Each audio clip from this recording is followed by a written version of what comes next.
Assalamualaikum warahmatullahi wabarakatuh. Waalaikumsalam warahmatullahi wabarakatuh. Jadi Bapak, ini saya kebetulan ada tugas untuk mewawancarai beberapa kepala sekolah berkaitan dengan praktik pengambilan keputusan. Mungkin kita bisa ngobrol Pak, saya mendapatkan menggali informasi gitu tentang cara Bapak mengambil keputusan. Ya baik, sebelumnya terima kasih Bu Rosi. Bu Rosi ini sebagai calon guru penggerak di SMA Negeri Padri. Keputusan sekolah yang diambil itu tentunya berdasarkan musyawarah yang sudah dilakukan. Kita koordinasi dengan wakil kepala sekolah, kemudian juga koordinasi dengan bapak dan ibu guru, dengan wali kelas, guru bidang studi, dengan tenaga pendidikan yaitu administrasi. Setelah kita pengambilan keputusan kita sudah tetapkan, maka setelah itu kita koordinasi ke atas, ke Pak Direktur, ke Pak Wakil Direktur, dan juga tentunya ke yayasan, supaya keputusan yang kita ambil ini tidak salah langkah dan menjadi sebuah keputusan yang pas, yang tepat, karena ini adalah sebuah lembaga harus bersama-sama di dalam mengambil keputusan yang terbaik untuk kemajuan pendidikan sekolah, khususnya di SMA Negeri Padri. Baik Pak, ada beberapa pertanyaan, mungkin nanti berkenan Bapak untuk menjawabnya. Selama ini Pak, jadi bagaimana Bapak cara mengidentifikasi kasus-kasus yang merupakan dilema etika atau pembangunan moral? Ya baik, terima kasih Bu Rosi. Anak SMA ini adalah masa-masa pubertas, di saat mereka mencari sesuatu hal yang baru, mencari jati dirinya, terkadang mencoba-coba hal yang baru, dan ini bisa ke arah sesuatu yang positif, bisa ke arah sesuatu yang negatif. Kalau misalnya hal yang baru ini adalah suatu hal yang positif, memberikan pengembangan untuk dirinya, kita sangat menyukainya. Nah, ini yang menjadi permasalahan ketika anak-anak ini mencari jati dirinya kepada hal-hal yang negatif, misalnya pergaulan bebas, katakanlah, kemudian juga mencoba-coba untuk merokok, kemudian juga pergaulan dengan lawan jenis, kemudian misalnya aktivitas di sekolah, mereka datang telat, datang terlambat, sholat berjamaah hanya dilaksanakan ketika berada di sekolah, tetapi ketika di luar sekolah sulit untuk masyarakat berjamaah, terlebih juga khususnya anak laki-laki yang sangat diwajibkan di waktu maghrib, isya, dan subuh. Nah, terkait permasalahan etika, moral, dan sebagainya ini, kita butuh kerjasama yang kuat, yang erat antara sekolah dengan pihak rumah dan juga dengan kondisi lingkungan masyarakat, karena pendidikan itu tidak bisa berdiri sendiri. Untuk khususnya seorang siswa, seorang anak, simbiosis mutualisme, harus ada kerjasama antara sekolah, guru, kemudian juga rumah orang tua, kemudian juga lingkungan kemasyarakatan. Nah, ketika kita sudah mengetahui permasalahan yang muncul yang ada dalam kondisi siswa, misalnya sering begadang.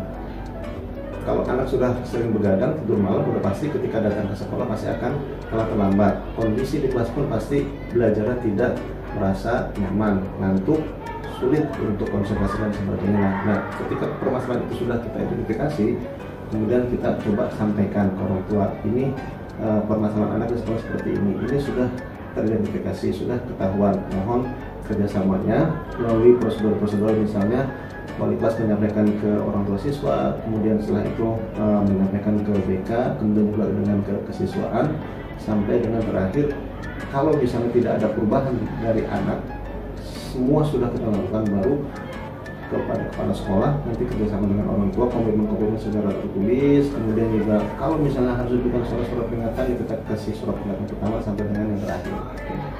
Baik, selanjutnya nih Pak, selama ini bagaimana Bapak melakukan pengambilan keputusan di sekolah, terutama misalnya untuk kasus-kasus yang ada dua kepentingan yang sama nih, benar atau sama-sama mengandung nilai kebajikan, itu bagaimana cara Bapak mengambil keputusan? Ya baik, keputusan yang diambil di sekolah, kepala sekolah itu bukan berarti otoriter dengan keputusannya sendiri. Harus secara kolektif, kolegial, menerima, mendapatkan masukan-masukan dari guru-guru, dari wakil kepala sekolah, dari tenaga pendidikan administrasi. Nah, di situ setelah terdapat suatu keputusan yang pas, yang tepat, dipikirkan dengan baik, dengan matang, barulah diambil sebuah keputusan. Nah, ketika keputusan itu pun sudah diambil oleh kepala sekolah, sebelum dikeluarkan itu harus disampaikan terlebih dahulu, khususnya adalah kepada wakil kepala sekolah. Jadi wakil kepala sekolah, kurikulum kesiswaan itu adalah yang secara teknis lebih tahu kondisi siswa, kondisi kelas, kondisi sekolah. Jadi kepala sekolah itu terkadang tidak hafal dengan kondisi kelas, kondisi siswa, kondisi sekolah. Nah, segala sesuatu yang diambil keputusan oleh kepala sekolah itu harus disampaikan terlebih dahulu kepada wakil kepala sekolah. Nah, setelah itu barulah menjadi sebuah keputusan dari sekolah yang tentunya untuk kebaikan bersama, baik itu untuk siswa, untuk guru, dan juga untuk sekolah secara khususnya. Baik. Kemudian langkah-langkah atau prosedur apa sih Pak yang biasanya dilakukan selama ini? Keputusan-keputusan itu pertama kita diskusi, kita panggil misalnya dari bapak ibu guru, kemudian setelah itu guru BK atau guru yang terkait dengan permasalahan ataupun keputusan yang harus diambil. Nah, terakhir baru nanti kita mendengarkan masukan dari wakil kepala sekolah terkait permasalahan atau kebijakan keputusan yang harus kita ambil. Nah, setelah itu sudah kita ambil keputusan, tetap kepala sekolah harus koordinasi menyampaikan ke pimpinan, ke direktur, dan juga ke yayasan. Ini keputusan yang akan kita ambil terkait kebijakan yang ada di sekolah. Jadi jangan sampai semuanya itu tanpa kita lalui dengan musyawarah bersama para guru yang ada di sekolah. Hal-hal apa saja nih Pak yang Bapak anggap efektif nih ketika pengambilan keputusan, tapi pada kasus-kasus yang dilema etika? Jadi segala sesuatunya itu, semuanya yang paling penting yang ada di sekolah itu adalah keterbukaan terkait tentang akses informasi. Kepala sekolah punya informasi mutlak harus disampaikan ke wakil kepala sekolah, kemudian juga disampaikan kepada guru-guru, kepada wali kelas, dan semua yang ada di sekolah, termasuk juga mungkin kepada siswa-siswa terkait aturan-aturan kebijakan, tertib dan lain sebagainya, termasuk juga mungkin pembiasaan yang harus dilakukan oleh wakil guru dan juga siswa yang menjadi tugas KMK yang ada di SMLT Mulut Agri.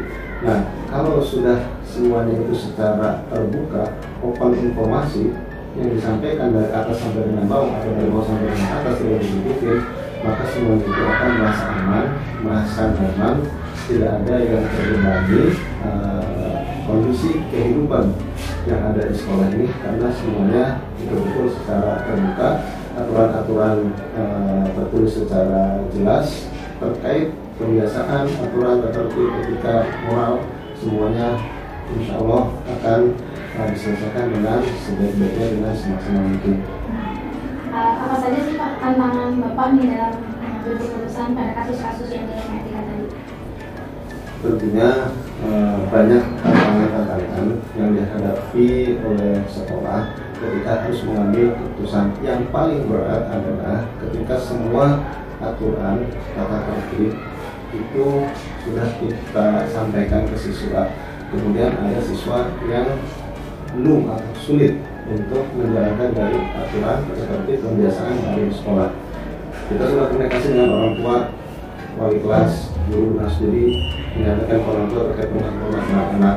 Kemudian setelah itu ke guru BK, kemudian setelah itu ke wakil kepala sekolah siswaan ataupun kurikulum, semuanya sudah kita jalankan keputusan-keputusan tersebut sampai dengan surat-surat peringatan yang harus dijalankan oleh siswa terkait etika moral yang mungkin tidak dilaksanakan dengan tata tertib yang sudah ada di sekolah. Nah, setelah itu kepala sekolah harus mengambil keputusan. Ketika misalnya keputusan itu harus dikembalikan kepada kedua orang tua bahwasanya anak ini tidak bisa melanjutkan sekolah di SMA Mulut Agri, ini tentunya adalah sebuah dilema yang sangat besar. Nah, di situ kita mencoba untuk menyampaikan dengan bijak, dengan pas, dengan tepat, aman, nyaman untuk semuanya. Dan jangan lupa, semua itu harus kita lalui tahapan-tahapan itu secara tertulis, karena nanti pada akhirnya orang tua akan melihat apa tahapan-tahapan yang sudah diberikan oleh sekolah, yang sudah dilalui oleh putra-putrinya terkait dengan aturan pelanggaran yang dilakukan sampai dengan saat ini. Nah, ketika keputusan itu harus diambil, misalnya anak ini sudah tidak bisa melanjutkan di sekolah SMA Mulut Agri, orang tua kita sampaikan bagaimana dengan tanggapan orang tua? Ketika orang tua misalnya ada keberatan sebagainya, kita bisa berkompromi. Silahkan kita kompromi seperti apa tindak lanjutnya. Yang penting setelah ini adalah komitmen. Sekolah harusnya sudah mengeluarkan surat pernyataan ketika tidak bisa. Kalau orang tua pengen memberikan kesempatan, ini sudah dilematis buat sekolah. Sekolah juga harus memiliki sebuah wisdom atau kebijaksanaan terkait permintaan dari orang tua. Nah, disinilah kita coba untuk negosiasi, untuk kompromi yang terbaik. Kalau misalnya orang tua minta kebijaksanaan, Pak minta tolong dikasih kesempatan 1 pekan, 2 pekan, atau 1 bulan, kita dengan kerendahan hati akan memberikan kebijakan seperti itu, tetapi dengan sebuah aturan yang tertulis, tidak boleh melanggar sedikit pun aturan pembiasaan atau tertib yang memang sudah secara tertulis di sekolah. Kita buat komitmen tertulis. Kalau misalnya setelah 1 bulan misalnya aman, tidak melanggar tertib, berarti kita menjadi siswa. Tetap kita terus melakukan bimbingan supaya anak ini berubah. Tapi ketika misalnya ada kesalahan kecil apapun selama 1 bulan ini, setelah komitmen dari hal kecil, seragam tidak lengkap, datang ke sekolah terlambat, begadang, atau mungkin ada pantauan dari teman siswa, guru, orang tua melanggar ketika berada di luar sekolah, artinya komitmen ini kita lakukan selesai. Anak ini tidak bisa melanjutkan di sekolah di SMA dari Kaduri. Ya, Pak. Kemudian apabila nih Bapak memiliki ada jadwal tertentu gitu dalam penyelesaian masalah, apakah Bapak langsung menyelesaikannya saat itu juga? Itu apakah akan memundurkan untuk menyelesaikannya? Kemudian bentuk dan prosedurnya itu seperti apa sih Pak? Jika waktunya memang harus segera diputuskan. Jadi permasalahan-permasalahan yang ada di sekolah, ketika harus diambil keputusan, kepala sekolah itu adalah kebijakan. Kepala sekolah itu adalah bukan teknis yang harus misalnya berhadapan dengan siswa, dengan guru setiap saat. Kebijakan inilah yang terkadang ditunggu oleh siswa, ditunggu oleh guru, ditunggu oleh wali kelas, ditunggu oleh TU, ditunggu oleh orang tua. Nah, ketika misalnya harus sudah diambil kebijakan, di saat itu pula maka kepala sekolah harus sesegera mungkin mengambil sebuah kebijakan, karena kebijakan inilah, polisi inilah yang tentunya ditunggu oleh warga sekolah yang harus segera apa pandangan, kebijakan, tindakan yang harus diambil oleh sekolah, yang tentunya semuanya itu diwakili oleh sebagai kepala sekolah, sebagai pimpinan yang ada di unit tersebut. Harus segera itu mungkin untuk diambil tindakan. Kayaknya Pak. Kemudian faktor-faktor apa sih Pak yang mempermudah atau membantu Bapak ketika mengambil keputusan di kasus-kasus yang dilema etika itu? Ya, yang paling termudah itu adalah sebuah keterbukaan, kerendahan hati, menerima masukan, menerima saran dari semuanya, karena yang berperan penting dalam sekolah itu bukan hanya 1 orang, bukan hanya kepala sekolah, bukan hanya guru, bukan hanya wakil kepala sekolah. Semuanya sangat memiliki peran penting dan kita harus menganggap semuanya sama memiliki peran penting di dalam mendukung proses sekolah, termasuk adalah siswa, termasuk adalah tentunya orang tua, yang mana mereka ini adalah sebagai investor terbesar, karena tanpa mereka sekolah nggak akan jalan, karena mereka lah yang memiliki investor yang ada di sekolah tersebut. Nah, kebijakan-kebijakan, keputusan-keputusan itu harus diambil secara terbuka, harus rendah hati, menerima masukan dari semuanya. Jangan sampai kepala sekolah merasa tertutup dengan masukan kebijakan yang disampaikan oleh seluruh warga sivitas akademika yang ada di SMA dan Merpati.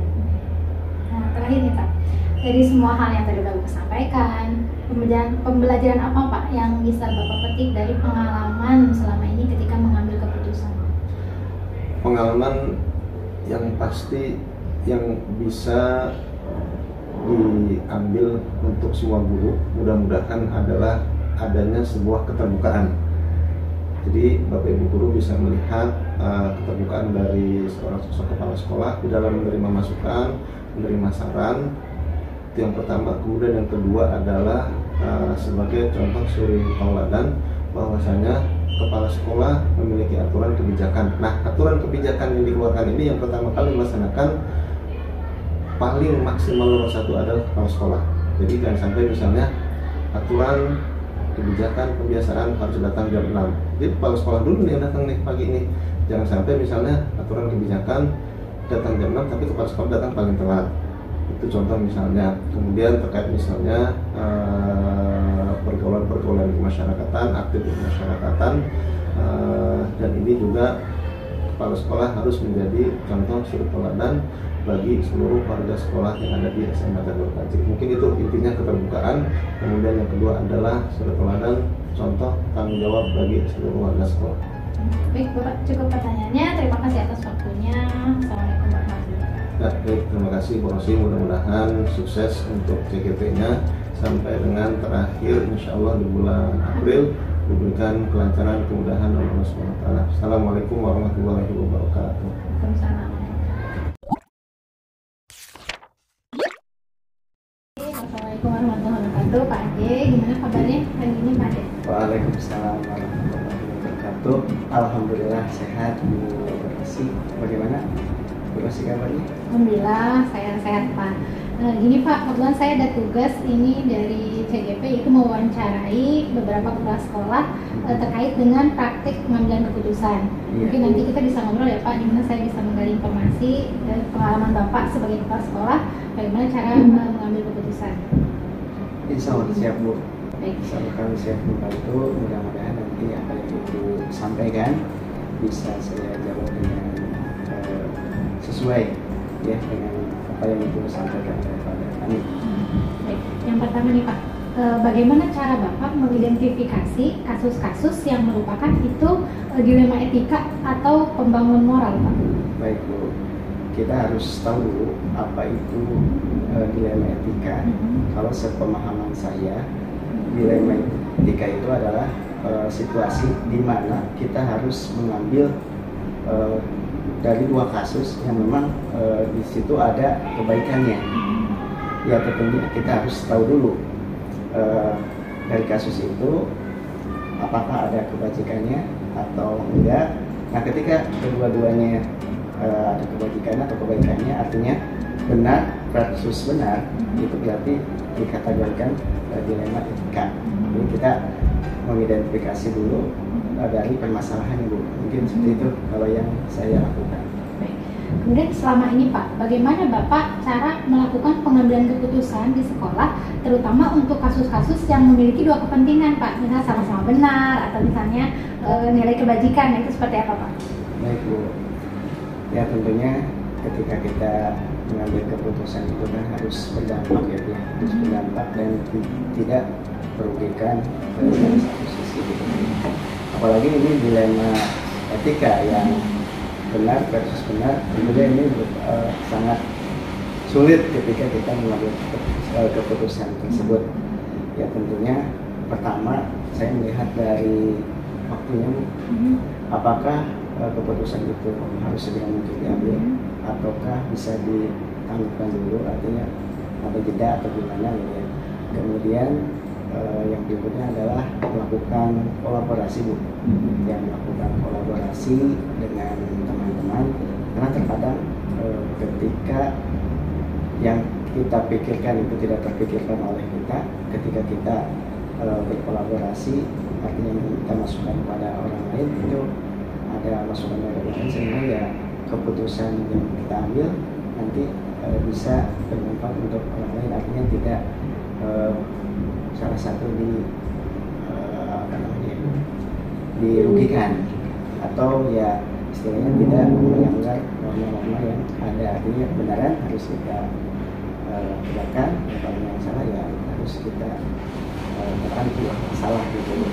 Kemudian yang berikutnya ya kalau misalkan merujuk kepada materi yang waktu dulu saya pernah pelajari itu ada 9 langkah ya ketika kita melakukan keputusan itu. Tapi kalau misalkan 9-9-nya kita lakukan itu kan butuh proses, apalagi ketika kita memutuskan keputusan yang harus segera kita putuskan. Gitu Bu. Ya. Baik, lanjut ya Pak. Ya. Kemudian langkah-langkah apa nih Pak, atau prosedur apa yang biasanya Bapak lakukan selama ini ketika mengambil keputusan? Ya, prosedurnya atau langkahnya yang pertama kita mengidentifikasi apakah itu dilema etika atau bujukan moral. Kemudian kedua seperti yang tadi sudah disampaikan, identifikasi keputusan itu dan waktunya apakah perlu segera diputuskan atau tidak. Kalau segera diputuskan ya kita putuskan sesuai dengan belum seberapa kepada yang lain secara positif. Kemudian yang ketiga adalah kita menentukan ya, berkolaborasi, mengajak teman-teman untuk membantu dalam melakukan pengambilan keputusan itu. Mungkin tiga hal itu Bu yang saya lakukan. Baik. Kemudian Pak, hal-hal apa saja nih yang selama ini Bapak anggap efektif ketika mengambil keputusan, tapi pada kasus-kasus yang dilema etika? Ya, yang paling efektif menurut saya selama ini, walaupun mencoba untuk mengimplementasikan dari langkah-langkah pengambilan keputusan yang sudah saya pelajari ketika mengikuti diklat guru penggerak, yang menurut saya efektif adalah dengan kolaborasi dengan teman-teman. Artinya kalau di sekolah swasta itu kan ada wakil kepala sekolah, baik kesiswaan maupun kurikulum, dan tentunya kita pun harus melibatkan yang berada dari kasus tersebut. Jadi ya kolaborasi, minta masukan kepada teman-teman bagaimana baiknya dan apa yang harus kita putuskan. Ya tentunya ini harus berdampak baik ya kepada atau menjadi solusi dari kasus tersebut. Jadi intinya adalah kolaborasi kalau menurut saya yang paling efektif. Kemudian hal-hal apa saja nih Pak yang menurut Bapak tantangan Bapak ketika mengambil keputusan pada kasus-kasus yang dilema etika? Nah, tantangannya itu adalah yang paling berat Bu ya. Ketika itu kan sama-sama benar. Ya tentunya tantangannya saya adalah takut keputusan itu berdampak kurang baik untuk individu maupun kelompok. Gitu. Misalkan contoh dilema etika ketika ada seorang anak yang sakit, ya, ternyata sakitnya itu bisa menularkan ke teman yang lain. Itu berarti individu versus kelompok. Nah di satu sisi ketika kita misalkan anak untuk istirahat, tentunya jam KBM-nya pasti berkurang. Artinya materi yang mungkin akan diterima oleh anak itu berkurang. Kenapa? Karena ya harus istirahat di rumah. Sementara ketika anak kita dibolehkan ke sekolah, tentunya itu khawatirnya penyakitnya itu menyebar ke temannya. Nah itu dilema etika Bu. Ya tentunya kita mencari jalan tengah, ya mencari jalan tengah bagaimana kita mengambil keputusan sehingga yang individu ini tidak dirugikan, kemudian kelompok juga tidak dirugikan. Mungkin keputusannya yang individu itu diistirahatkan, tetapi ada proses pembelajaran yang sekarang itu kita bisa melakukan proses pembelajaran secara digital itu. Jadi yang kelompok aman, kemudian yang siswa itu secara individu juga kebutuhan belajarnya masih bisa dipenuhi. Kemudian Pak, apabila nih Bapak memiliki sebuah jadwal tertentu nih dalam penyelesaian masalah yang sudah diselesaikan nih Pak, apakah Bapak akan langsung menyelesaikannya segera atau misalnya menyelesaikannya nanti saja dulu gitu, atau bentuk prosedur apa yang biasanya Bapak jalankan? Seperti yang tadi sudah sampaikan Bu, jadi dilihat ya, jadi apakah keputusan tersebut sudah diambil atau tidak. Untuk saya pribadi, ketika ada permasalahan yang terjadi, tentunya tidak langsung mengambil keputusan, tetapi kita mengidentifikasi permasalahan seperti apa, kemudian kita berkolaborasi meminta masukan dari teman-teman, kemudian kita pun mencari nilai kebenarannya, kemudian dampak dan keputusan itu seperti apa, baik positif maupun negatifnya, sehingga pengambilan keputusan yang kita ambil itu tepat pada saat. Artinya kalau saya pribadi membutuhkan waktu Bu, ya ini bisa menggunakan metode stop ya, tenang dulu, identifikasi ya. Yang paling utama adalah ketika kita betul untuk menentukan keputusan, ya saya serahkan atau saya serahkan yang meminta yang Bapak harus menawarkan jalan terbaik benar-benar keputusan benar tepat semuanya. Masih ada lagi nih Pak. Adakah seseorang Pak atau faktor-faktor apa nih Pak yang selama ini mempermudah atau membantu Bapak ketika mengambil keputusan? Yang pertama tentunya adalah faktor dari kasus itu tersebut. Kemudian orang-orang yang terlibat, pihak-pihak yang terlibat dalam kasus tersebut. Kemudian ya teman-teman virtual sekolah itu sangat berkontribusi positif ketika kita mengambil sebuah keputusan.